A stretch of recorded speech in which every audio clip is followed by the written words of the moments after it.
Okay, we're gonna start a new one. This is the second edition with answers to 10 questions people ask. This book is titled Getting to Yes, Negotiating Agreement Without Giving In by Roger Fisher and William Ury. And for the second edition, Bruce Patton of the Harvard Negotiation Project. It says it is published by the Penguin Group, approximately 1991. It's dedicated to our fathers, Walter T. Fisher and Melvin C. Ury, who by example taught us the power of principle. It begins with the preface to the second edition. During the last 10 years, negotiation as a field for academic and professional concern has grown dramatically. New theoretical works have been published, case studies have been produced, and empirical research has been undertaken.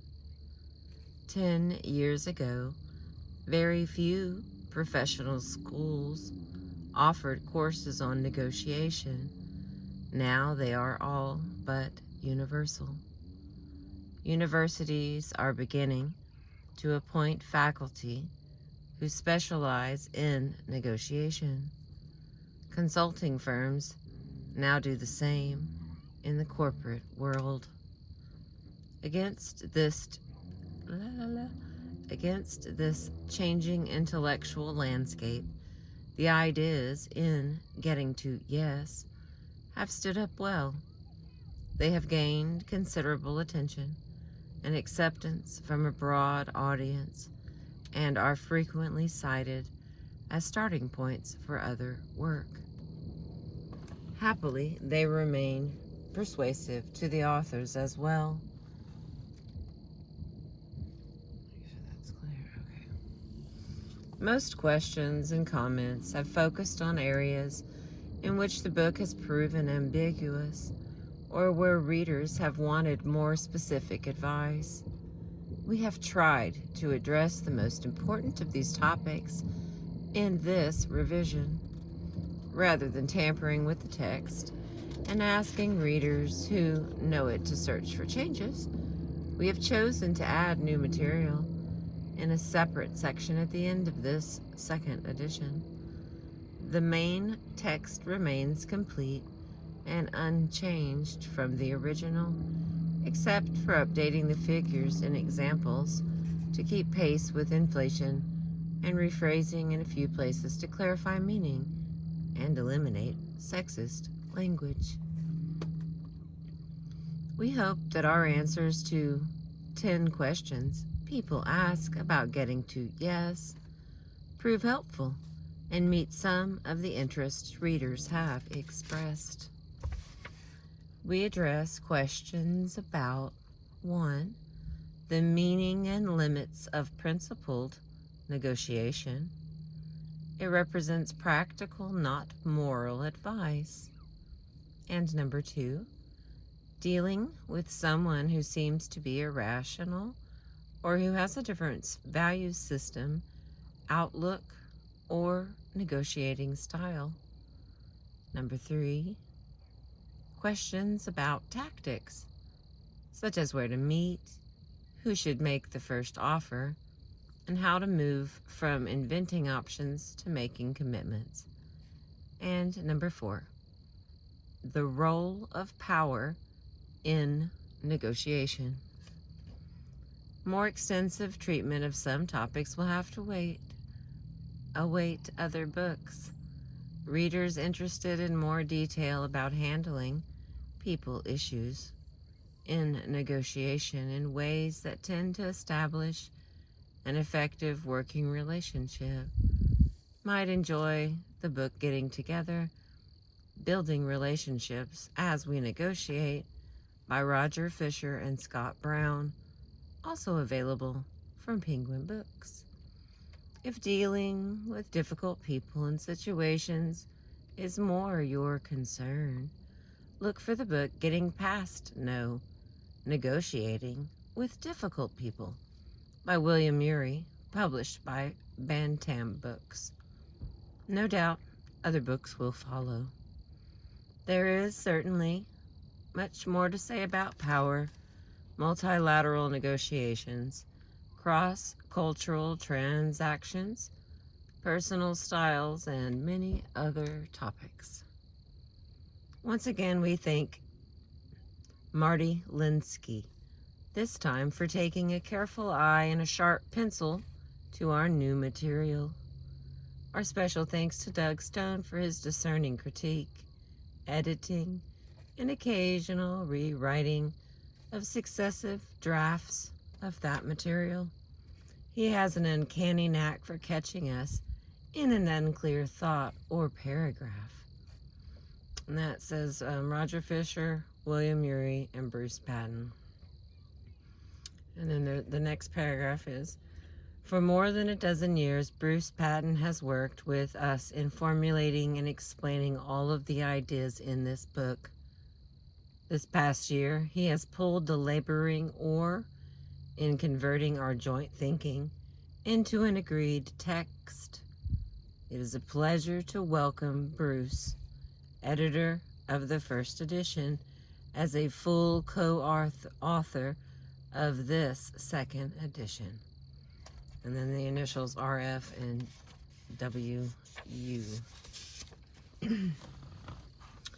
The next part is Acknowledgments.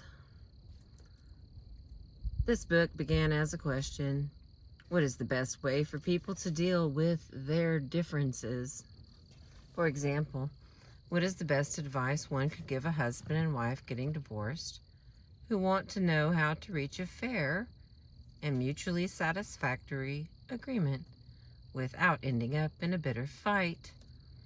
Perhaps more difficult, what advice would you give one of them who wanted to do the same thing? Everyday families, neighbors, couples, employees, bosses, businesses, consumers, salesmen, lawyers, and nations face this same dilemma of how to get to yes without going to war. Drawing on our respective backgrounds and international law and anthropology, and an extensive collaboration over the years with practitioners, colleagues, and students, we have evolved a practical method for negotiating agreement amicably without giving in. Okay, hang on. Gotta get a drink.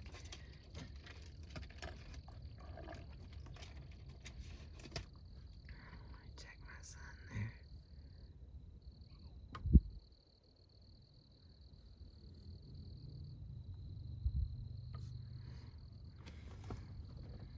Looks pretty good to me. Okay.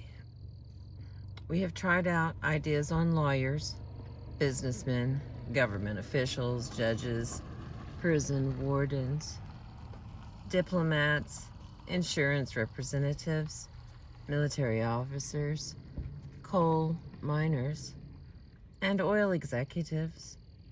We gratefully acknowledge those who responded with criticism and with suggestions distilled from their experience. We benefited immensely. In truth, so many people have contributed so extensively to our learning over the years that it is no longer possible to say precisely to whom we are indebted, for which ideas in what form. Those who contributed the most understand that footnotes were omitted, not because we think every idea original, but rather to keep the text readable when we owe so much to so many. We could not fail to mention, however, our debt to Howard Raffia, R-A-I-F-F-A. His kind but forthright criticism has repeatedly improved the approach, and his notions on seeking joint gains by exploiting differences and using imaginative procedures for settling difficult issues have inspired sections on these subjects. John Lewis Sohn, S-O-H-N, negotiator extraordinaire, was always encouraging, always creative, always looking forward.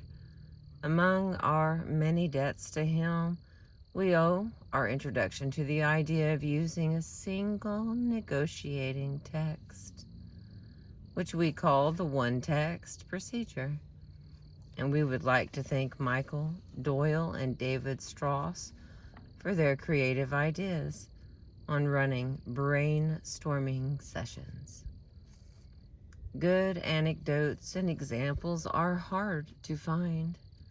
We are greatly indebted to Jim Sebenius, S-E-B-E-N-I-U-S,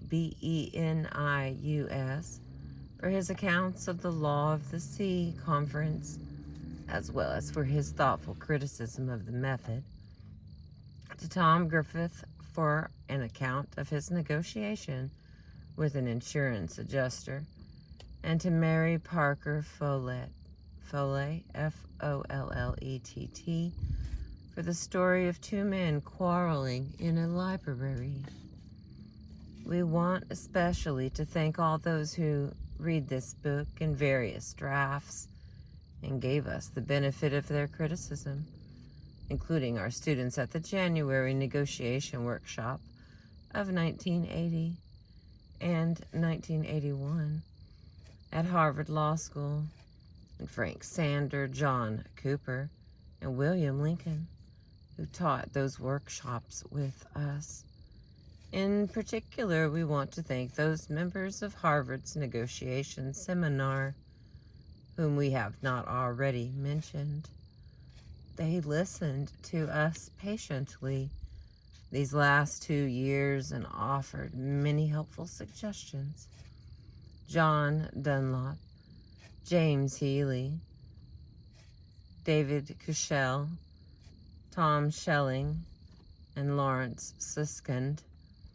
To all of our friends and associates, we owe more than we can say, but the final responsibility for the content of this book lies with the authors. If the result is not yet perfect, it is not for lack of our colleagues' efforts. Without family and friends, writing would be intolerable. For constructive criticism and moral support, we thank Caroline Fisher, David Lax, Francis Turnbull, and Janice Urey. Without Francis Fisher, this book would never have been written. He had the felicity of introducing the two of us some 4 years ago. Finer secretarial help we could not have had. Thanks to Deborah Reimel, R-E-I-M-E-L, for her unfailing competence, moral support, and firm but gracious reminders. And to Denise Tribula, who never wavered in her diligence and cheerfulness. Special thanks to the people at Word Processing, led by Cynthia Smith, who met the test of an endless series of drafts and near impossible deadlines. Then there are our editors.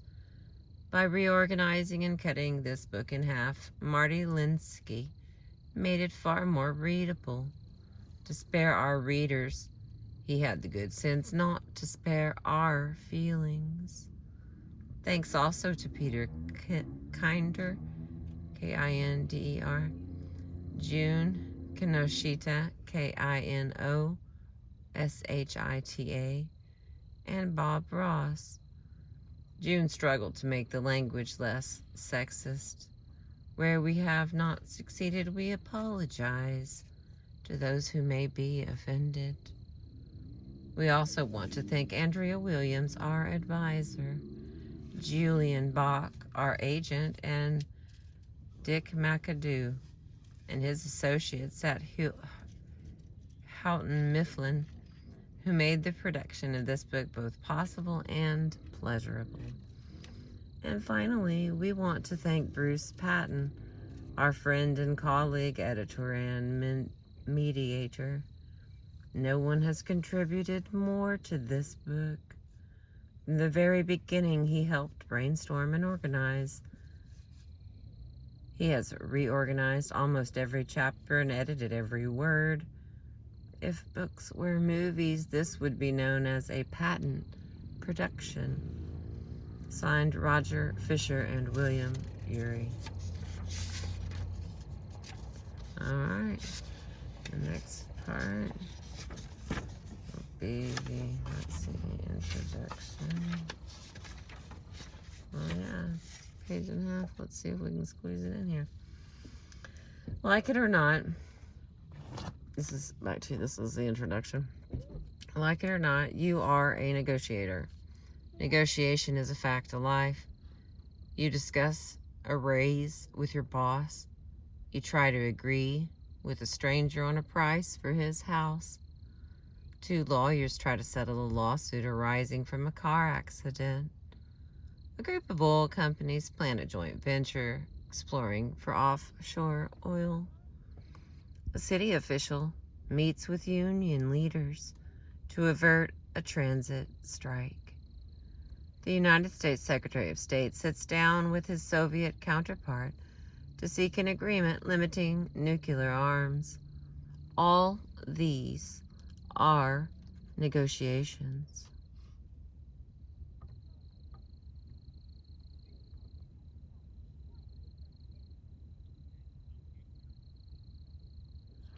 There we go. Everyone negotiates something every day. Oh my Lord, there's a name I do not know. Moliere's Monsieur Jourdan. Oh my Lord. We're going to skip along. Who was delighted to learn that he had been speaking prose all his life. People negotiate even when they don't think of themselves as doing so. You negotiate with your spouse about where to go for dinner, and with your child about when the lights go out. Negotiation is a basic means of getting what you want from others. It is back and forth communication designed to reach an agreement when you and the other side have some interests that are shared and others that are opposed. More and more occasions require negotiation. Conflict is a growth industry. Everyone wants to participate in discussions that affect them. Fewer and fewer people will accept decisions dictated by someone else. People differ, and they use negotiation to handle their differences.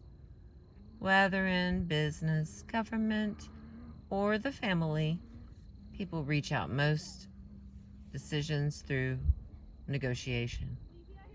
Even when they go to court, they almost always negotiate a settlement before trial. Although negotiation takes place every day, it is not easy to do well. Standard strategies for negotiation often leave people dissatisfied, worn out, or even alienated, and frequently all three. People find themselves in a dilemma. They see two ways to negotiate, soft or hard. The soft negotiator wants to avoid personal conflict and so makes concessions readily in order to reach agreement. He wants an amicable resolution, yet he often ends up exploited and feeling bitter. The hard negotiator sees any situation as a contest of wills, in which the other side that takes the more extreme positions and holds out longer fares better. He wants to win, yet he often ends up producing an equally hard response, which exhausts him and his resources and harms his relationship with the other side. Other standard negotiating strategies fall between hard and soft, but each involves an attempted trade-off between getting what you want and getting along with people. There is a third way to negotiate, a way neither hard nor soft, but rather both hard and soft. The method of principled negotiation, developed at the Harvard Negotiation Project, is to decide issues on their merits rather than through a haggling process focused on what each side says it will and won't do. It suggests that you look for mutual gains whenever possible, and that where your interests conflict, you should insist that the result be based on some fair standards, independent of the will of either side. The method of principled negotiation is hard on the merits, soft on the people. It employs no tricks and no posturing. Principled negotiation shows you how to obtain what you are entitled to and still be decent. It enables you to be fair while protecting you against those who would take advantage of your fairness. This book is about the method of principled negotiation. The first chapter describes problems that arise in using the standard strategies of positional bargaining. The next 4 chapters lay out the 4 principles of the method. The last 3 chapters answer the questions most commonly asked about the method. What if the other side is more powerful? What if they will not play along? What if they use dirty tricks? Principled negotiation can be used by United States diplomats in arms talks with the Soviet Union, by Wall Street lawyers representing Fortune 500 companies in antitrust cases, and by couples in deciding everything from where to go for vacation to how to divide their property if they get divorced. Anyone can use this method. Every negotiation is different, but the basic elements do not change. Principled negotiation can be used whether there is one issue or several, 2 parties or many, whether there is a prescribed ritual, as in collective bargaining, or an impromptu free-for-all, as in talking with hijackers. The method applies whether the other side is more experienced or less, a hard bargainer or a friendly one. Principled negotiation is an all-purpose strategy, unlike almost all other strategies. If the other side learns this one, it does not become more difficult to use. It becomes easier. If they read this book, all the better. Okay, that's all the beginning. Now we start with number 1, the problem. Don't bargain over positions. Thank you for being with me and letting me begin another book with you. I appreciate you.